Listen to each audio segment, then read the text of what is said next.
our Lord Jesus Christ and His steward of the mystery of God, His servant, Reverend Yong.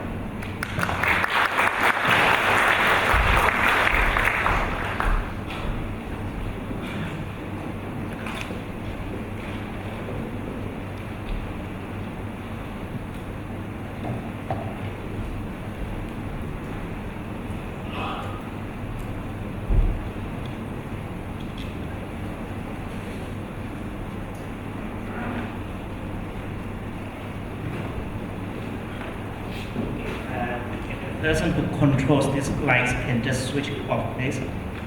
Thank you very much.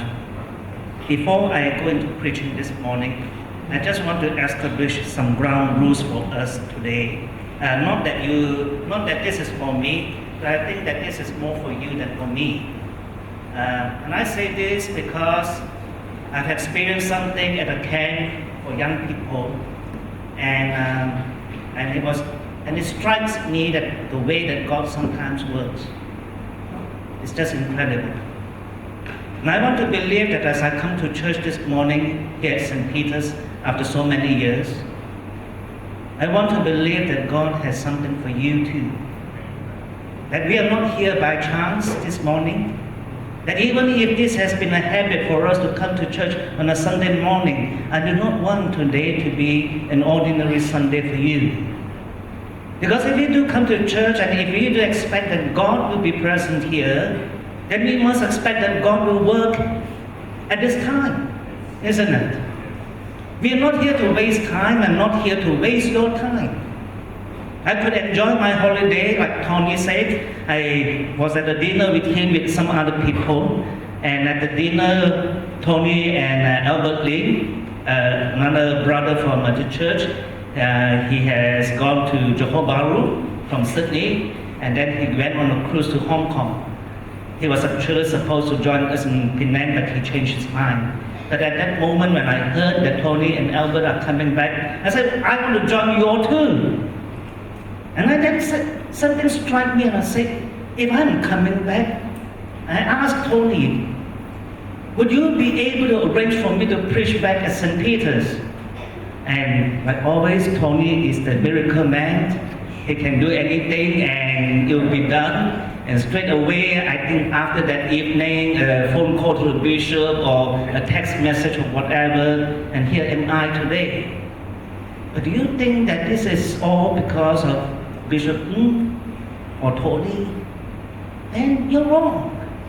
Because I think that my presence here and your presence here most of all is by an act of God. And if we are to be here this morning, believing that this is an act of God that we are here, then what has God for us? What has God for you and for me as we come into God's presence? And so I want to establish some ground rules. First of all, I want all of us to sit a little bit of space in between the next person. And I tell you why, because if you are to come here this morning, I do not want you to have your concerns that you have brought into church this morning. Now, I'm not saying that your concerns are no good, but I want you to realize that when you are here in the presence of God, lay aside those concerns for time, for a period of time. The most today is only going to be about 40 minutes that you're going to be with God, all right? Make this time a precious time with God.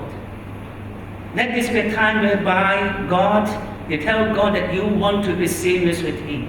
And so, if you can just move a little bit, make a little bit of space between you and the next person, and even if that is a family member, your spouse or your children, do it for God. Not for the speaker, but do it for God and for yourself. Because if God were to act this morning, let me tell you, I've seen God act at a church camp of young people. And that evening I didn't even need to preach. I told the young people, I want all the musicians to stop playing, and all the musicians were to come down onto the level. And I said everyone would be to sit on the ground, and everyone is to sit away at least 1 arm's length away from the next person. And everyone thought that I've gone weird or something. Why would I say such a thing? Because I told them God is going to come today, this evening.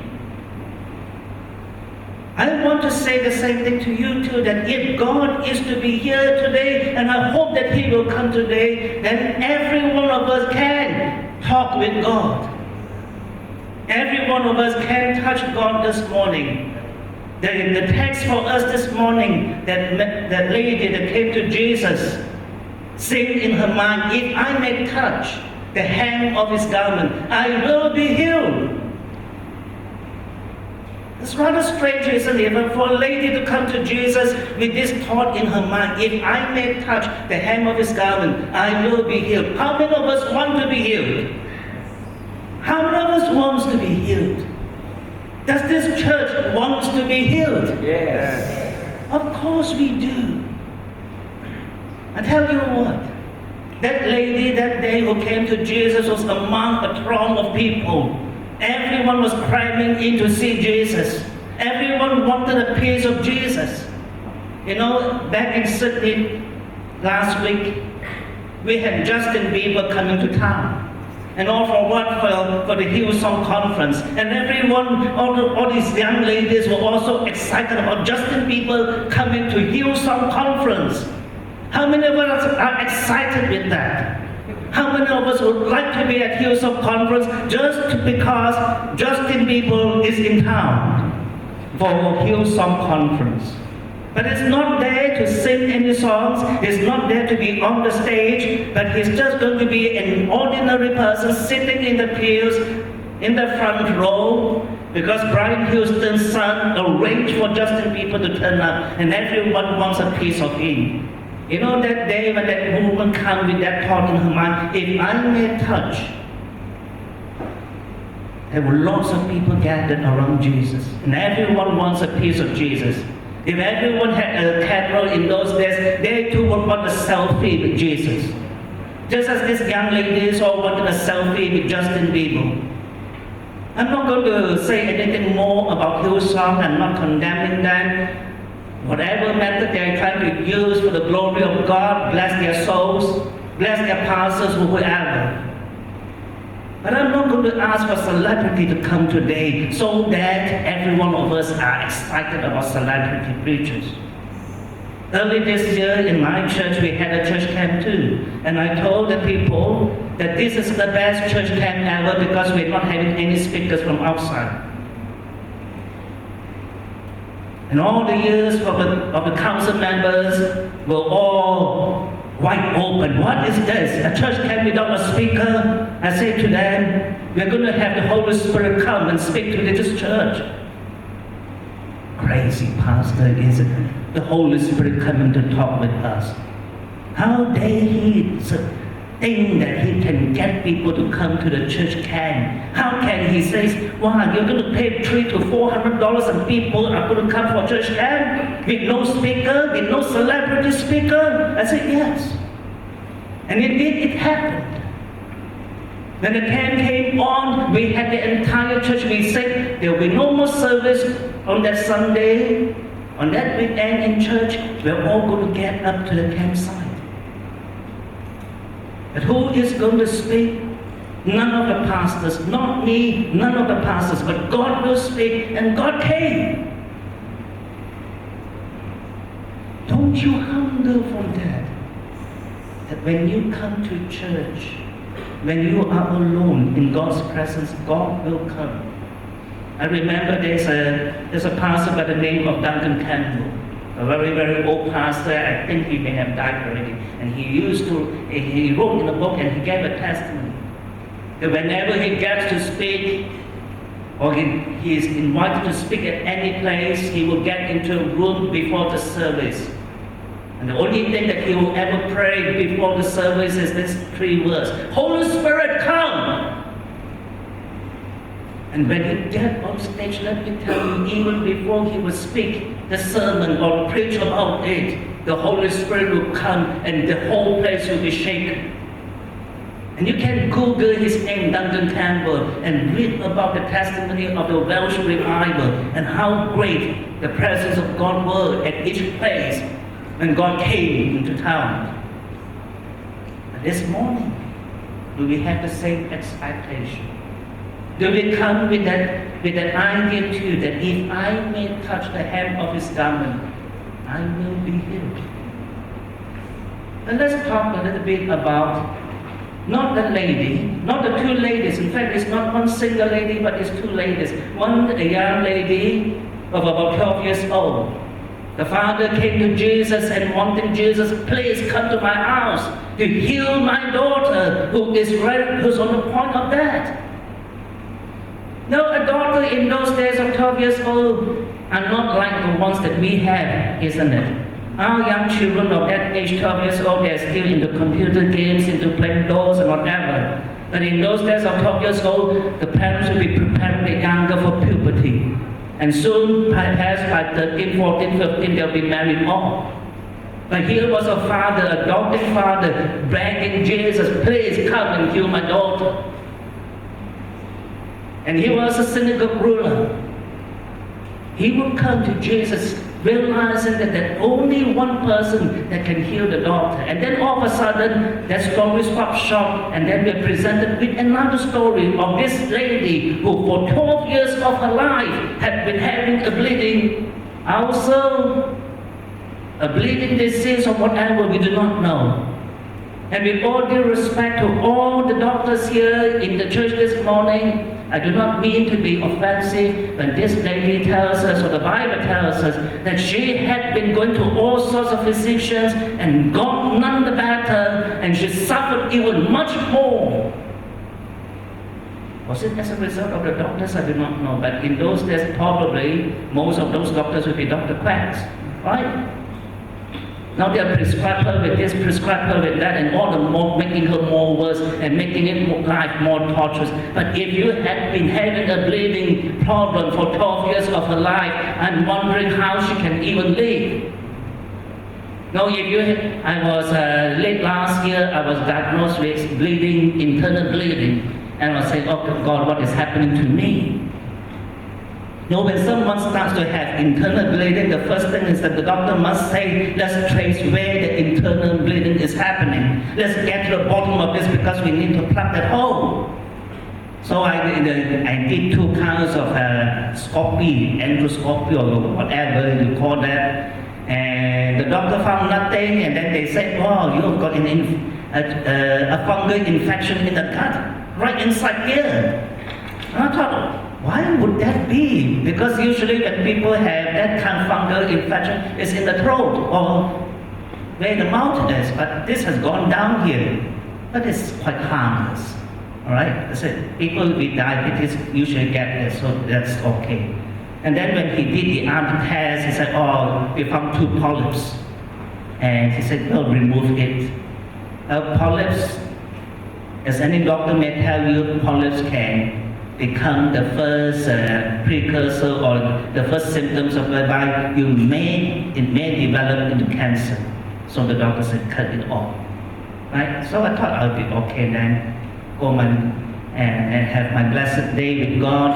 Thank you, God, for taking care of it. The bleeding has stopped now. Praise the Lord. But this lady had it for 12 years, and she's still alive. Now, we do not know whether it's an internal bleeding or it's an external bleeding. Now, if it is an external bleeding, for 12 years, if you have a bleeding ulcer externally and the blood is coming up, the first thing that you do in a Jewish environment is that you cannot get into any temple, you cannot get into any synagogue, you cannot get into where God's people are.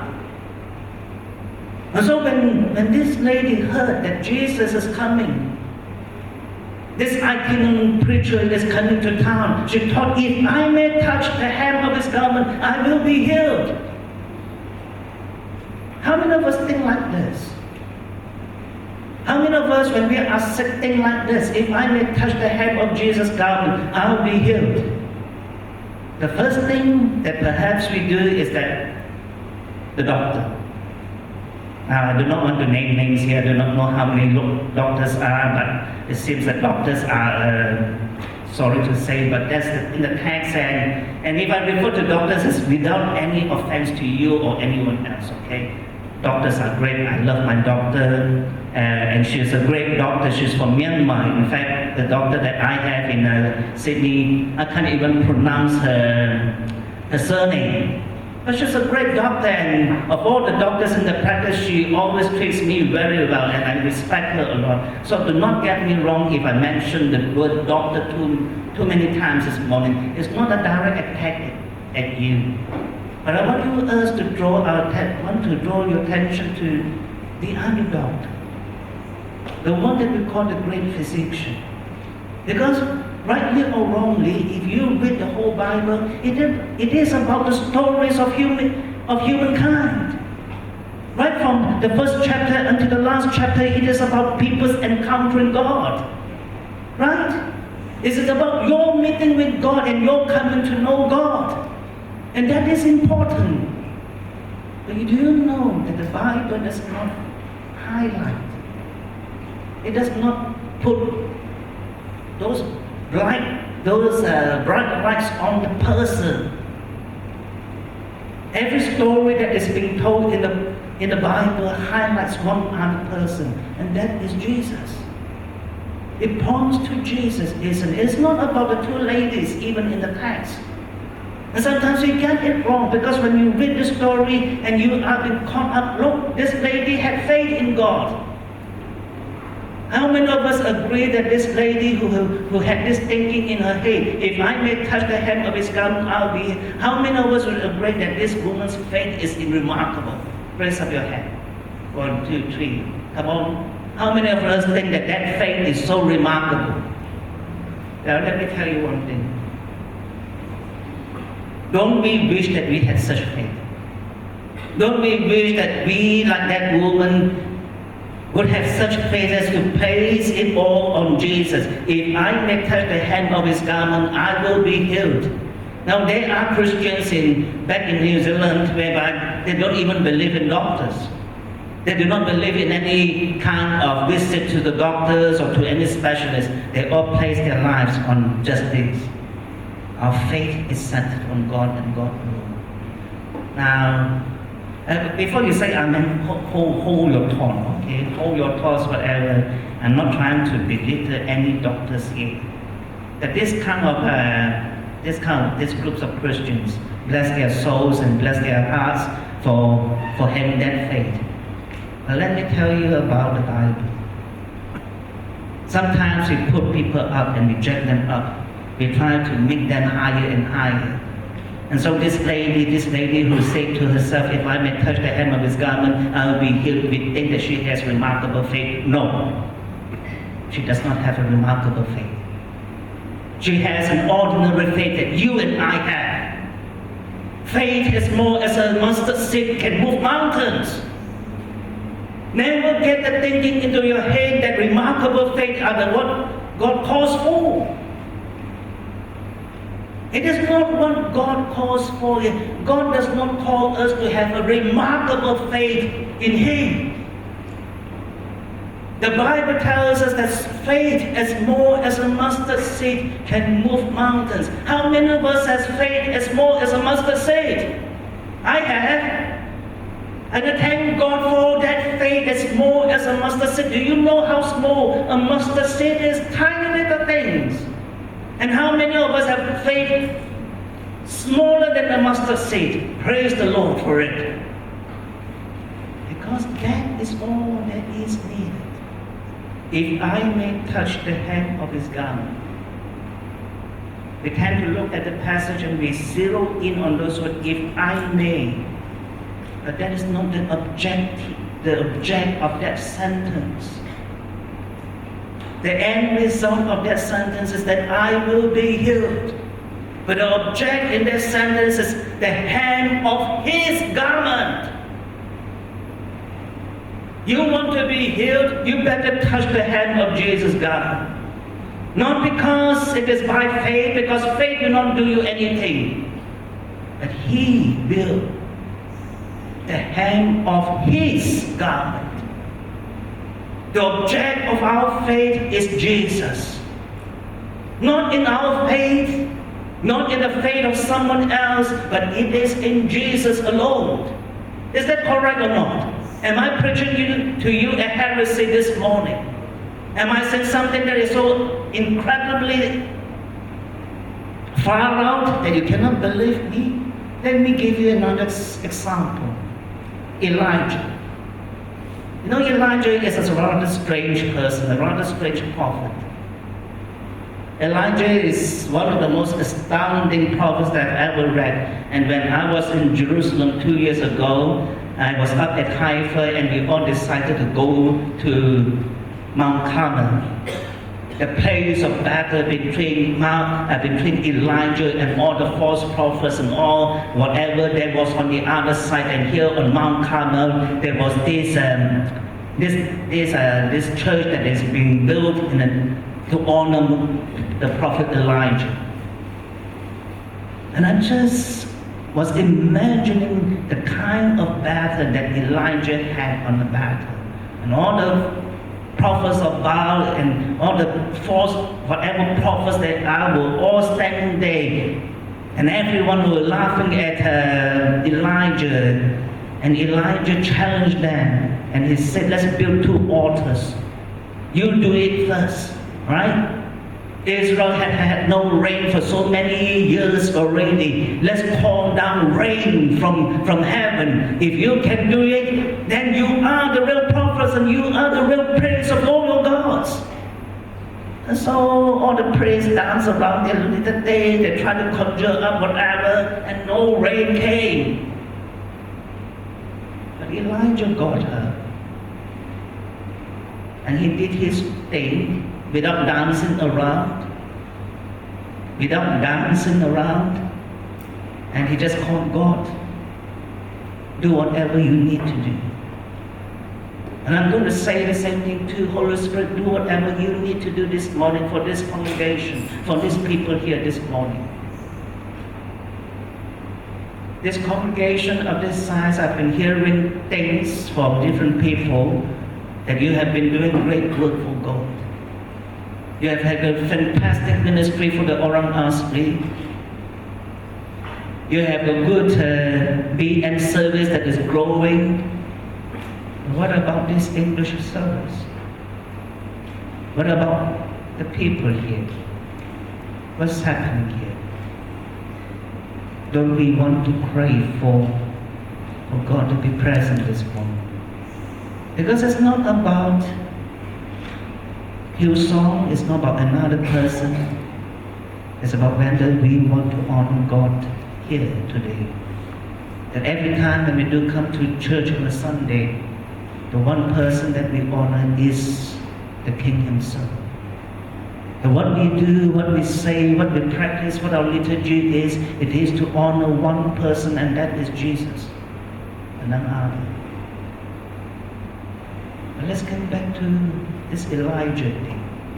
How many of us think that Elijah is a great prophet? One. How many of us think that Elijah is a great prophet and we wish that we can be like him? Oh, no hands going up. Don't you like to be like Elijah? Don't you like to be like Elijah? Do you know what James tells us about Elijah? How many of us realize that James, the book of James, speaks about Elijah? No one here does. You do. What does he say? What does it say? Righteous. His righteousness. What about what James said about Elijah is most striking. He is a man of like-minded faith. He is a man like you and I. If we say that we are people of small little faith, well, Elijah is the same. Elijah does not have a great faith in God. Elijah has the same amount of faith that you and I have, but that faith is centered on the one person, Jesus Christ. God Himself. That is the object of faith. If we place our faith as small as a mustard seed, or even much more smaller, in that one person, God Himself or Jesus Christ, anything can go. And no holes will be barred. Nothing can stop you. The gates of hell will not prevail against the church. This church will march on even much more further if we place everything on and centers on Jesus Himself and none other. Do not look unto man. I am just an ordinary person. I'm no great preacher. I've been among you from my younger days when I know that Lim Ching An prepared me for baptism, but unlike what Lim Ching An said to, what is a Living Lee's Chinese name? Chai Ping. Pastor Lim never asked me what name do I want. He forgot about me. Maybe I was the last one in the list of the baptism list and he forgot to ask me what English name do I want. Well, if he had asked me, I'll say this: I want to remain just Chee Keong. I don't want to be Reverend so and so. I want to be plain old Chee Keong. My mother said Keong Chai.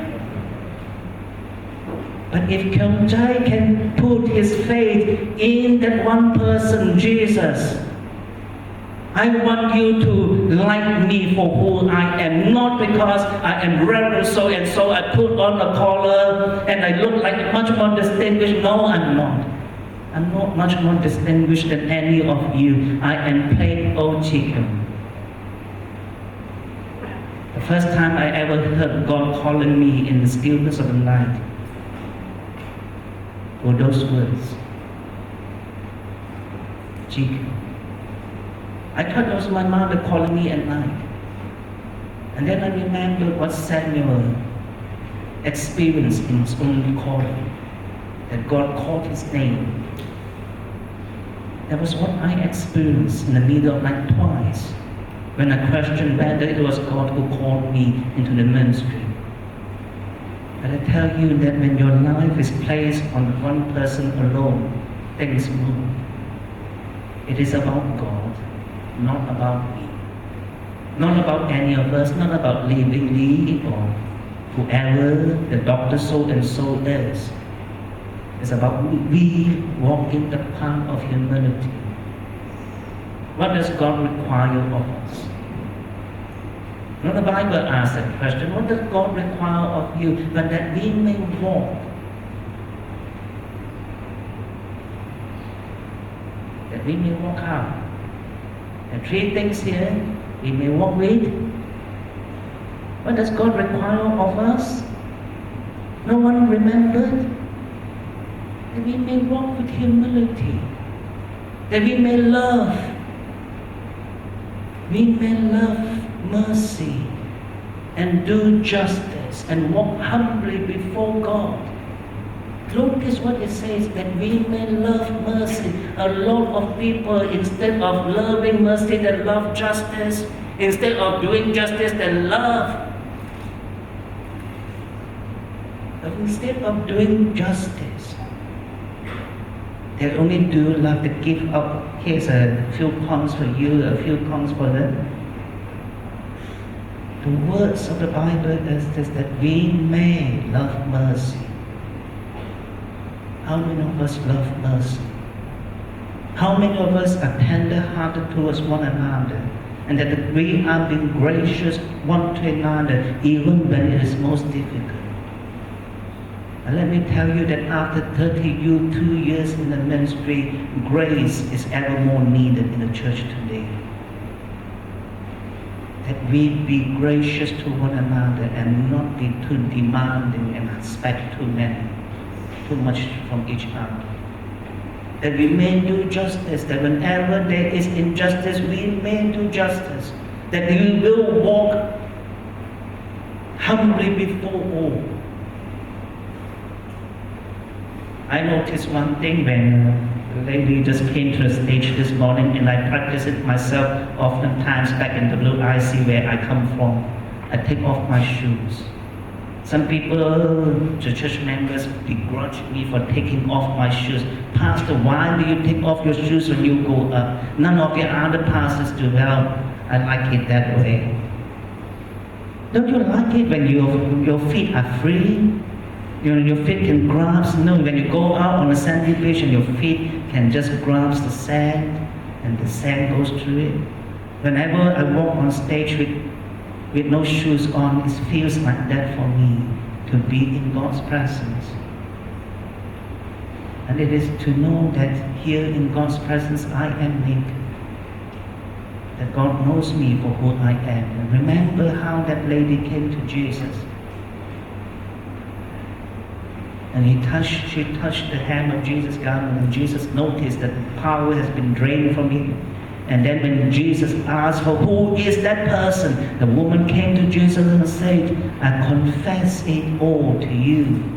She laid it all before God. And Jesus said, daughter, and thank her for that faith. Jesus thanked her for that faith. It was not because the faith did the miracle. But Jesus thanked her anyway for that faith, because that faith was on the right person, on Jesus. Jesus thanked her for that faith, so that let us be aware of it. It's not about our faith that heals us. It is about the fact that the faith that is placed in Jesus does the healing. Place it in no other person. You know, Tony, the other day, when we were on the bus, we reached KL airport, IA2. And then we took the bus, and in the bus, Tony said something about me. It wasn't a very flattering kind of words, but it was an eye-opener for me. And Tony said this, you know, Pastor Chee, there's something about you. Now, whenever people gather together in groups and in meetings, you tend to move away from them and you sit alone by yourself, and then you doze off. And then Tony said, I thought it was because it is your diabetic condition that you have got the doze off. I told Tony, no, I'm communicating. I'm in communion with someone. Now, next Sunday, another Bishop is preaching. Now, if you find me preaching, if you find me sitting in the corner and my eyes doze off, don't think that I'm sleeping. Let me tell you that I can tell you what Pastor In has to preach that morning after the service, more than you can ever remember. I have to close my eyes because of my medication that I take. I cannot open them too often with bright lights in front of me. But it's good. I feel good that way. It's not trying to find an excuse for dozing off in church. I'm not trying to give you an excuse to offer to someone else if you doze off this morning too. Alright? I think that if you do doze off, I bless you in the name of Jesus. Because God will speak to you if you doze off this morning. And let me tell you that when God speaks to you in your dreams and in your thoughts, it can be much more frightening than hearing me speak. Alright? Hearing me speak is just like a dog barking. No. It's actually they don't bite very much. But when you hear God speak, it's not barking anymore, it's biting you. Which one do you want? Go ahead and sleep if you want to. Because let me tell you, God will bless you so much more. And I say, God, please do your work for them. They need it very much. Right? But it's okay. And if you sit next to a person that has dozed off, don't wake him up. Let me tell you that God does strange things, and God has been doing strange things for me too. And then when I know that, because I stay alone and put on my TV in the afternoon and I doze off, I've been experiencing some strange things in the way that God wakes me up. And I tell you that it's not just God. I actually felt one time God shaking me to wake me up. And I got so that whole experience of God waking me up, I even went and consulted my pastors, I consulted my supervisor and my mentor. My mentor is a guy from the Day Spring Church, and he's an elderly Christian, a man that had been walking with John Wimber and his team, and I love this old pastor. The words that he shared with me, the things of the Spirit that he put into me, I tell you, the first time that the both of us met, we know that we are going to establish a bond between us. And there's a bond that is in Jesus Christ that's stronger than any brotherly love that you can ever find. And this old man has so much words of wisdom. And whenever I am in deep anguish, I go and see him. And he'll tell me words of wisdom, words of knowledge. And I thank God that sometimes if you do find such a man of God, thank them for their faith. Thank them for their walk with God. No doubt through the years, 32 years in the ministry, have mattered. I know that Pastor Frank, when I saw him in action this morning, that great gusto, that no. In my younger days, I was like this, but I've mellowed down. I've come down much more calm. Let me tell you that a calm word, the Bible says, contain very strong words. A calm mind can do much more than very strong words. But let's get back to the passage for this morning. There are 10 minutes to go. I want to bring us back to Ezekiel. In the temple, there's this picture that Ezekiel was given. It was like a dreamlike state, and Ezekiel saw this vision of a man in the temple. Have you ever wondered why water will gush out from the threshold of the temple? The temple faces east, and here's the threshold, and water gushes out. And then water, according to the Bible, the water seems to be flowing a trickle down on the south side. Now, where did the water come from? How many of us have ever been to Israel and visited Jerusalem? 1. That's 2, 3. Have you ever wondered why this passage is written in this way? Water gushes out from the threshold of the temple. Where is there water? Up on the mountain. It's dry as a bone. So what is this vision of Ezekiel that water gushes out from the temple? It cannot happen at all. There's no possibility for water to come out from the temple in that manner. And yet there is water. Because when King Solomon built the temple, it was not just a building of a temple. It was not just the building of a city for God. There was something else that will be built, and it's on down under. If you had been in Old Jerusalem, and if you go, and I pray that you will go and find this to be a blessed journey, do not just look at Jerusalem on the surface. There's a tiny hole somewhere in Old Jerusalem town whereby you can go run under. You have to pay for it, of course, and someone will guide you to see what is being done up.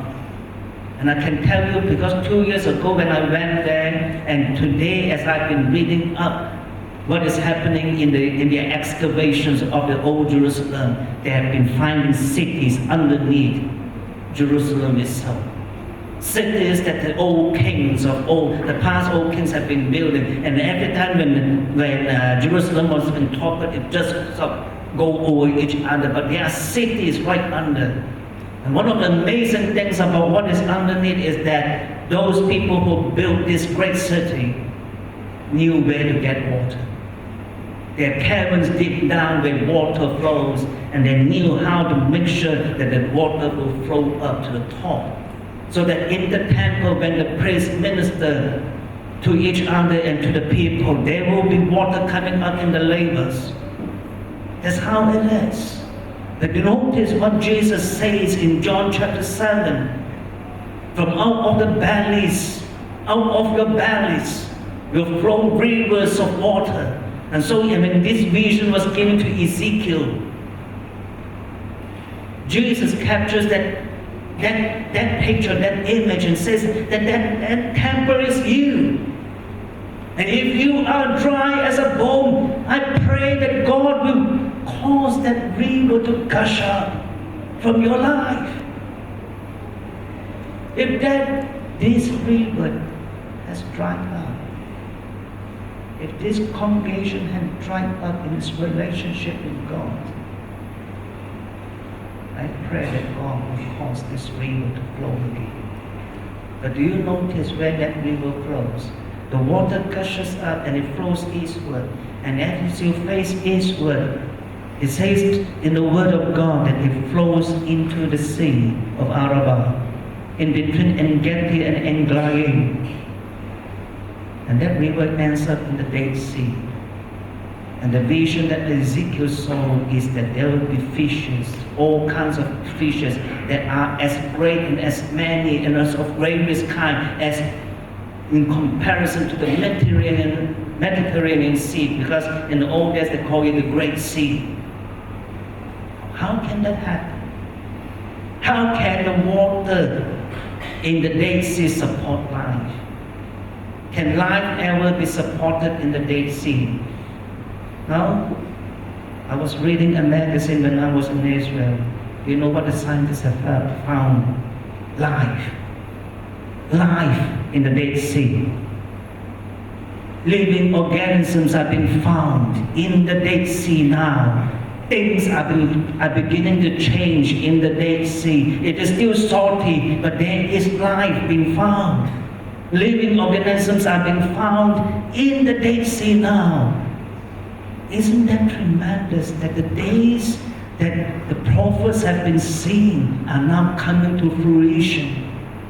And I pray, not just for physical Israel, I pray that in your life, if you think that you have got no more life, that all of yourself is like the Dead Sea, then let it be changed. And let us come with that lady and say to ourselves, if I may touch the hem of his garment, I will be healed. Do not be like the crowd that came. There were throngs of people and the disciples saying, look at this whole crowd, they're all crowding around you. Surely all of them would have touched you. Why do you ask that question? My brothers and my sisters, do you not want to touch Jesus this morning? Do you not want to come and touch Jesus? But I pray that you will not just take hold of the words that I've spoken today. I want you to go back home and read the whole passage again. Read it many, many times. I tell you that each time when you read it over and over again, new truths will come up and jump up at you. You know that Jairus' daughter, people say that she's dead. And Jesus said, no, let's go to her because she's just asleep and people will laugh at me. I don't think that you are dead. You're not a dead, church at home. You're just asleep. And if you are asleep, you can wake up. Do you not believe it? People who are asleep can wake up. And I want God to wake you up. Now, Stephen was asking me, Pastor, at 11 o'clock we need to end the service. It's about 2 minutes to 11 o'clock. I thought to myself before I came, well, if God wants to have His way with us, He can, isn't it? The pastor may throw stone at me afterwards, but that's okay too. My life is tiny. God can raise up another one like me and be much more better than me. But if God will take His time and do something here this morning, would you allow God to do it? Would you allow God to do it for you? Alright? I do not want the musicians to come up this morning, not at the moment, but in a while. I'm going to pray with you. And all that you need to do is to close your eyes. If you can just do that, to close your eyes and bow your head and not look at anyone. Do not look at your family. Do not look at your spouse sitting beside you, but let this be something between you and God.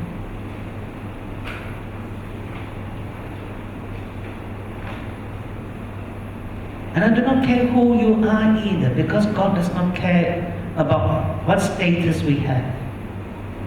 He does not care about how rich or how poor we are. But I want you to know that God loves you, every one of you. And more particularly the person who thinks that God does not love you at all. If you want God to do something in your life today, just come with the attitude of that lady. If I may touch. If I may touch the hem of his garment, it says, I will be healed. Would you do that today? Would you say it in your head over and over again? If I may touch the hem of his garment, I will be healed. I pray for you, my brother and my sisters.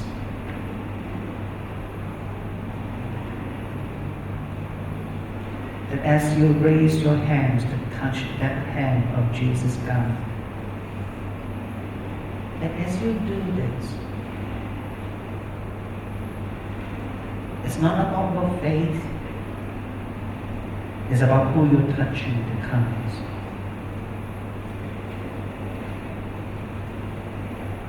Father, I pray today. I pray for each of my brothers and my sisters, whether they are young or old or in between. I pray that your Spirit will come into them.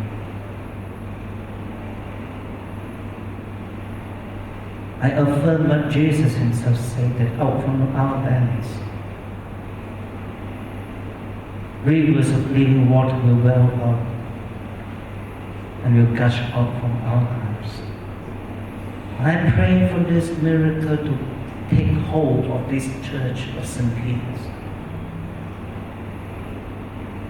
That Lord, you give them back the faith that they once held. Give them back that zeal that they once had for you, that love and the passion. Let them walk in simplicity. Let them come back to the cross of Jesus Christ and nothing else but the cross of Jesus Christ, and let it take hold, Father. It's not about great preachers, it's not about celebrity preachers, it's not any of those things that counts, but Lord, that if any one of us would just humble ourselves and yearn for that special relationship with you. God, if I have lost it, I pray that you will restore it. But today, Lord, I do not wait for you to restore it. I want to touch you. And I raise up my hand to touch you, Lord. And let me feel the smoothness of that garment, the hand. And let me draw on that power from you. I pray, Lord, for Pastor Frank and for all the council members and for every member, whatever station, whatever positions that they hold in church, whether it's the janitor or the person who sweeps the floor, the person who works in the office. I pray that everyone, Lord, would touch you today. More than that, Lord, I want to honor a person who started me on my journey here in St. Peter's. And that's Brother Keong. Lord, in the name of Jesus, I speak of healing into his spine. That in between the third, the fourth, and the fifth vertebra, I place your hand into his side. In the name of Jesus, Keong, be healed. Be healed. You may not be here, Keong, but God is with you. We ask, Lord, that you restore and realign that vertebrae together so that, Lord, you let that brother continue on in his ministry. That the words that he speaks to others, the faith that he shares with others will be alive. Then when he speaks, the next time as he experiences this healing, Lord, he'll be so full of praise that he will live on a new dimension of relationship with you. I pray, Lord, for his wife, Keong, that, Lord, she may trust you all the more at this time and not worry too much about what the doctors are saying, that they need a biopsy. But whatever it is, Lord, you are over that. You know what is going on in the future of Chin Chung's life and that family. But I pray, Lord, that your hand will be so mighty upon that family. God, you raise him up, knowing, Lord, that you've never left them. You've never deserted them. You have continued to love him and love that family. For all the brothers and the sisters that are named this morning by the intercessor as people who are in need of healing, God, we lift them all up to you today. Not one of them do we want to let go of, but we bring it with our bare hands, like the disciples, the people that lowered their friend through the roof of the synagogue into your presence, that paralytic person. Father, we bring these, our brothers and sisters, into your presence. And by faith, by our faith, you honor the faith of those friends. By our faith today, honor us in our request to heal the people that we name before you. And more than that, Father, the people that have been named as candidates for salvation, Father, you love them too. Each and every one of them. And I pray, Lord, for my brothers and sisters that have named them and brought their attention to us this morning. God, may your life flow through these brothers and sisters here so that they bring your love to all these people that we have made. And that, Lord, we will not shirk away from our responsibility to be bearers of your light. So we thank you, Father. Thank you for what you are going to do in this church and the lives of each and every one here. Tonight and this week, I pray, Lord, that you would meet them, confront them with your love. This I pray. And everyone say together, Amen.